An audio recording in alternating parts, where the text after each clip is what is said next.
nama Tuhan Yesus kami sudah berdoa. Haleluya.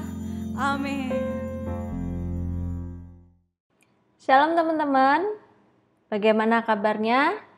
Saya percaya teman-teman selalu dalam perlindungan Tuhan, teman-teman diberkati oleh Tuhan, teman-teman semua dalam keadaan sehat. Kalau ada yang masih sakit, tetap beristirahat, tetap minum obat, dan juga tetap berdoa, tetap jaga kesehatan. Ya, kita percaya hati yang gembira adalah obat. Ya, hari ini renungan untuk youth hari ini adalah mengenai kesatuan hati.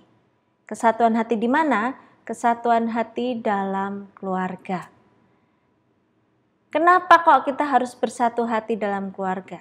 Mengalami kesatuan hati dalam keluarga. Karena Tuhan Yesus sangat rindu bahwa keluarga-keluarga Tuhan boleh bersatu. Keluarga-keluarga Tuhan mengalami kebaikan Tuhan. Keluarga-keluarga Tuhan mengalami kasih Tuhan. Keluarga-keluarga Tuhan mengalami penyertaan Tuhan. Karena hari-hari ini banyak juga keluarga-keluarga Kristen yang mengalami perceraian, perpecahan. Orang tua bercerai, anak memberontak kepada orang tua tidak memperhatikan anak sehingga menyebabkan hubungan dalam keluarga menjadi berantakan. Nah, Tuhan Yesus ingin memulihkan setiap keluarga. Tuhan Yesus ingin memulihkan anak-anaknya supaya keluarga Tuhan menjadi keluarga yang mengalami kesatuan hati. Keluarga yang unity, saling mendukung, saling mensupport satu dengan yang lainnya. Nah, teman-teman, ada banyak berkat yang bisa diterima saat kita bisa bersatu hati dalam keluarga. Mungkin di sini ada teman-teman yang sudah mengalami atau teman-teman yang belum mengalami, tapi hari ini kita mau belajar, ya. Kenapa ya kesatuan hati itu sulit untuk dibangun? Mengapa dikatakan kesatuan hati itu harus diusahakan? Kesatuan hati itu tidak serta-merta jatuh dari langit Tuhan berikan. Tidak, kesatuan hati harus diusahakan. Kenapa seperti itu? Ya, karena dalam kesatuan hati ternyata ada beberapa penghalang yang menghalangi dalam membangun kesatuan hati. Yuk kita buka Efesus 5. Mari kita buka Alkitab kita bersama-sama. Efesus 5 ayat 20. Sebentar ya.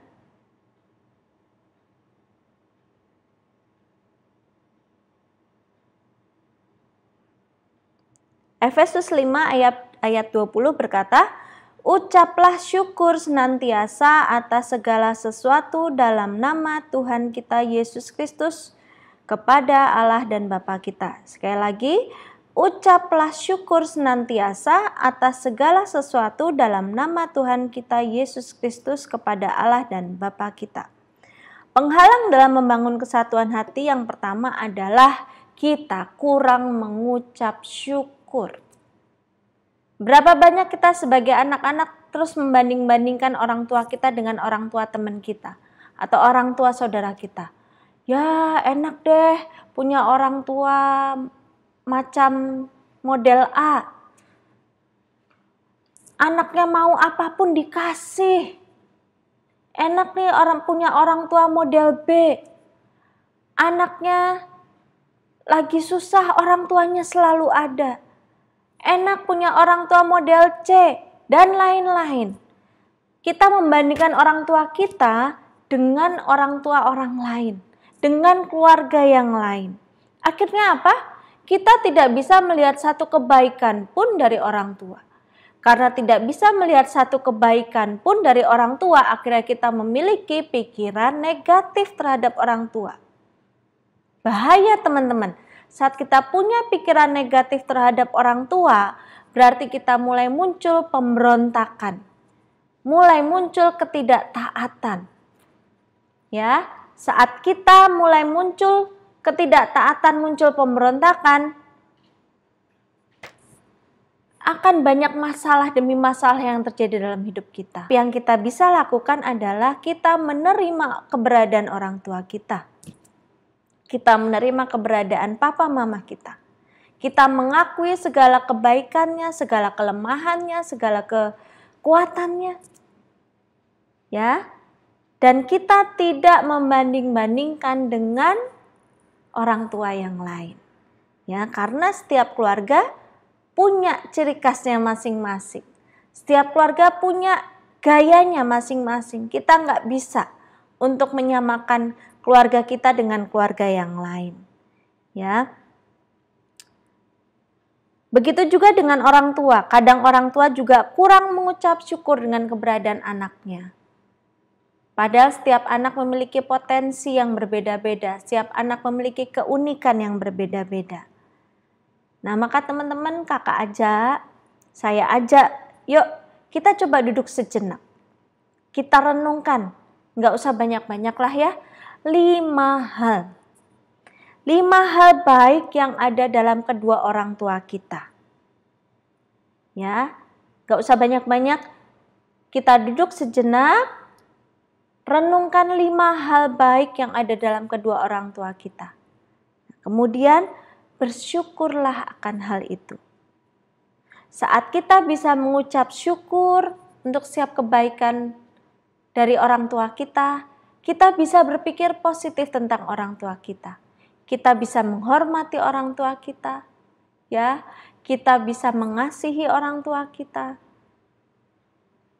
Dan saat kita memiliki penghormatan kasih kepada orang tua pun akan senang dengan apa yang kita perbuat.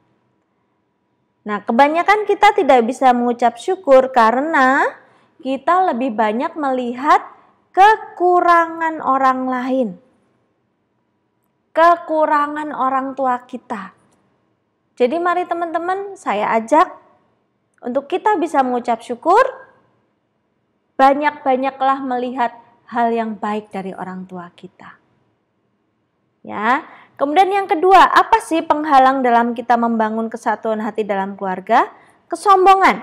Ya, di Efesus 5 ayat 21, ayat selanjutnya, dan rendahkanlah dirimu seorang kepada yang lain di dalam takut akan Kristus. Sekali lagi, dan rendahkanlah dirimu seorang kepada yang lain di dalam takut akan Kristus. Sombong itu gimana sih? Sombong itu kalau kita mulai meremehkan orang lain. Sombong itu kalau kita mulai untuk merasa dirinya lebih daripada orang lain. Kita merasa lebih pintar daripada orang tua. Ya, kita meremehkan keberadaan orang tua kita. Kita apalagi? Kita sulit mengampuni orang tua kita. Orang yang sombong bukan hanya orang yang meremehkan orang lain, bukan hanya orang yang merasa dirinya lebih daripada orang lain. Orang yang sombong juga adalah orang yang sulit mengampuni. Sekali lagi, orang yang sombong adalah orang yang sulit mengampuni, apalagi mengampuni orang tua. Orang-orang yang sering menyakiti kita adalah orang-orang yang terdekat dengan kita. Bisa orang tua, bisa saudara, ya. Orang yang sombong adalah orang yang sulit mengampuni orang lain. Kalau kita sulit mengampuni orang tua kita, berarti kita sedang berada dalam kesombongan. Orang yang sombong juga orang yang rela menyimpan kepahitan. Rela menyimpan kepahitan. Kepahitan itu seperti sampah. Beberapa waktu yang lalu saya punya teman. Dia begini. Dia waktu itu cuma ngomong gini sama saya. Ini loh, tasku tuh udah penuh banget. Biasa kalau perempuan kan bawa tas ya kemana-mana. Tasku tuh kok berat banget ya. Terus kemudian dia coba. Dibukalah tasnya itu. Diambil satu-satu barangnya.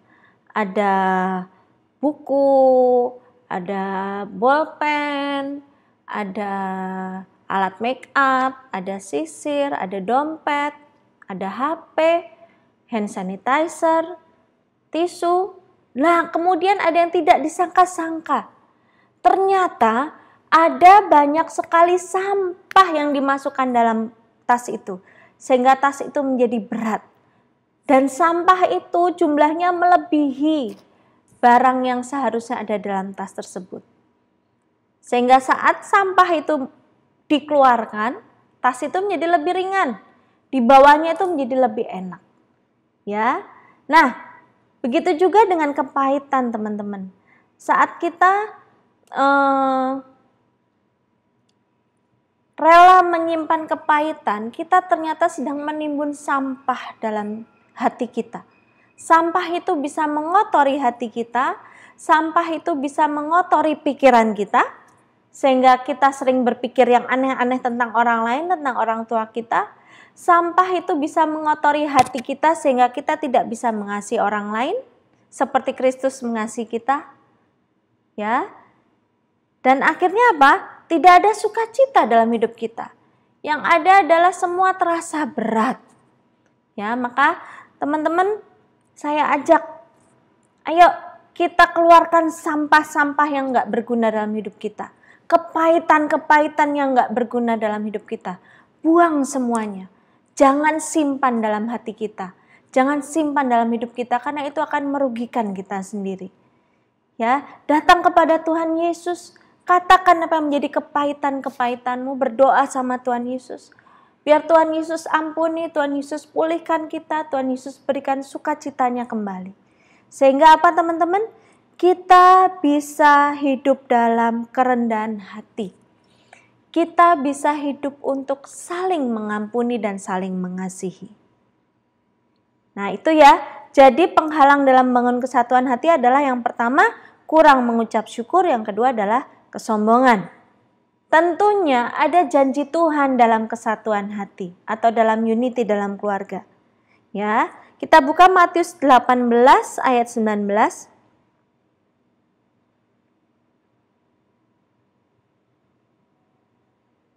Matius 18 ayat 19.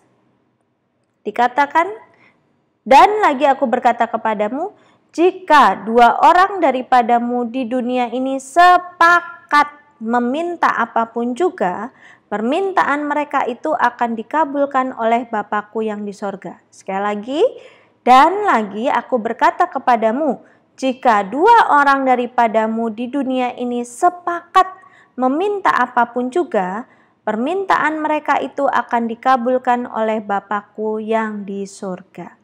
Janji Tuhan dalam kesatuan hati yang pertama adalah permohonan doa kita dikabulkan oleh Bapa. Apa menjadi permohonan pergumulan kalian masing-masing hari-hari ini? Ayo sama-sama berdoa dengan orang tua kalian, dengan saudara-saudara kalian.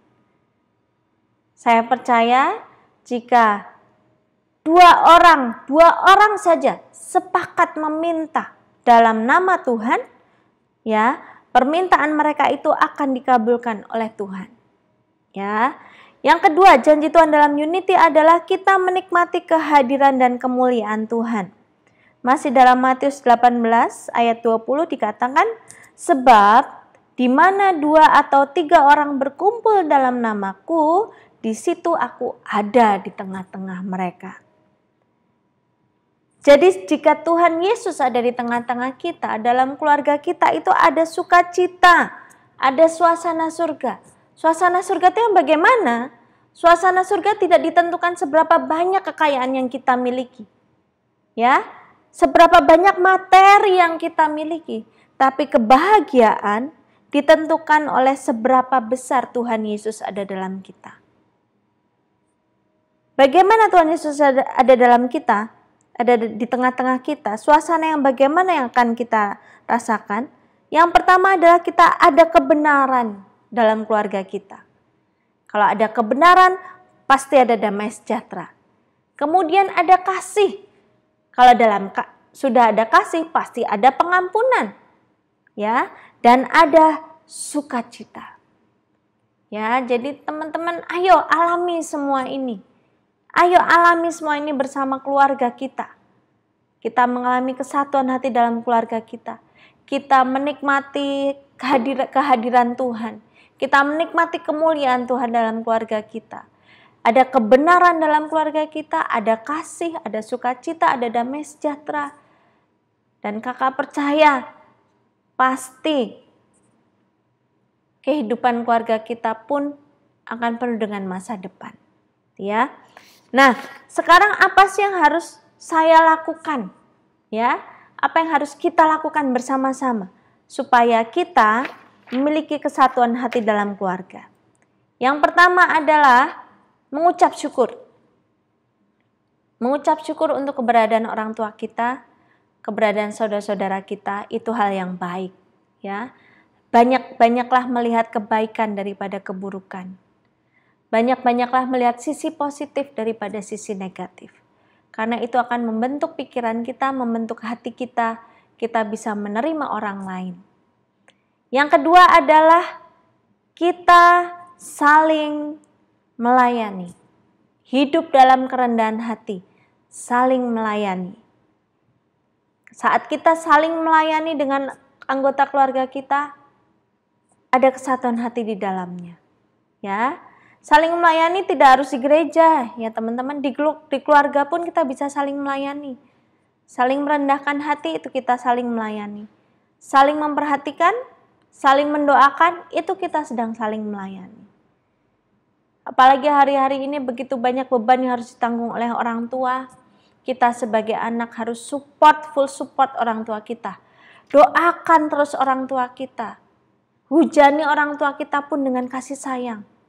Ya, jangan tunggu orang tua kita dulu yang melakukan. Ayo, kita sebagai anak-anak Tuhan, youth new wine generation, kita mulai mengasihi orang tua kita terlebih dahulu. Kita mulai melayani orang tua kita terlebih dahulu. Kita mulai mendukung, mensupport, mendoakan orang tua kita terlebih dahulu. Damai sejahtera Allah yang melampaui segala akal akan memelihara hati dan pikiranmu dalam Kristus Yesus. Hidup diperintah oleh damai sejahtera. Ya, hidup hati dan pikiran yang dipelihara oleh damai sejahtera akan membuat kita dapat membangun kesatuan hati dalam keluarga. Karena apa? Karena nggak ada iri-irian, nggak ada cemburu-cemburuan, apalagi ya, nggak ada rasa untuk mementingkan diri sendiri. Yang ada adalah rasa untuk membangun kerukunan satu dengan yang lainnya. Rasa untuk mengusahakan damai sejahtera. Yang ada adalah sukacita. Ya, maka teman-teman, saat kita belajar untuk mengucap syukur, kita belajar untuk merendahkan hati kita dalam keluarga, kita belajar untuk taat kepada orang tua dan menghormati orang tua, kita belajar untuk hidup diperintah oleh damai sejahtera. Hati dan pikiran kita dipimpin oleh damai sejahtera Tuhan, maka kesatuan hati dalam keluarga itu bisa terwujud. Dan kita akan menikmati janji-janji Tuhan, yaitu apa? Doa kita dikabulkan oleh Tuhan, dan yang kedua adalah kita mengalami kehadiran Tuhan. Kita mengalami surga ada dalam kehidupan kita. Berapa banyak teman-teman di sini ingin mengalami surga dalam kehidupan keluarganya? Ya, kakak percaya semua pasti ingin mengalami surga dalam kehidupan keluarganya. Ya, jadi mari kita bersama-sama membangun kesatuan hati dalam keluarga, kesatuan hati dengan orang tua, kesatuan hati dengan saudara-saudara kita semua, supaya Tuhan Yesus berkenan dengan keluarga kita masing-masing. Mari kita akan berdoa bersama-sama. Terima kasih Tuhan Yesus, oleh karena kemurahan dan kebaikan-Mu Tuhan. Engkau telah mengaruniakan damai sejahtera atas kehidupan kami. Saat Engkau berada di tengah-tengah kami Tuhan, di tengah keluarga kami, di tengah kehidupan kami, Tuhan, kami merasakan ada damai sejahtera Tuhan. Terima kasih Bapa, terima kasih Tuhan, ini doa kami. Kami telah mendengar firman Tuhan dan kami mau melakukannya. Kami mau melihat dan mengalami janji-janji Tuhan pasti digenapi dalam kehidupan kami. Terima kasih Bapa, ini doa kami, hanya di dalam nama Tuhan Yesus kami berdoa. Haleluya. Amin.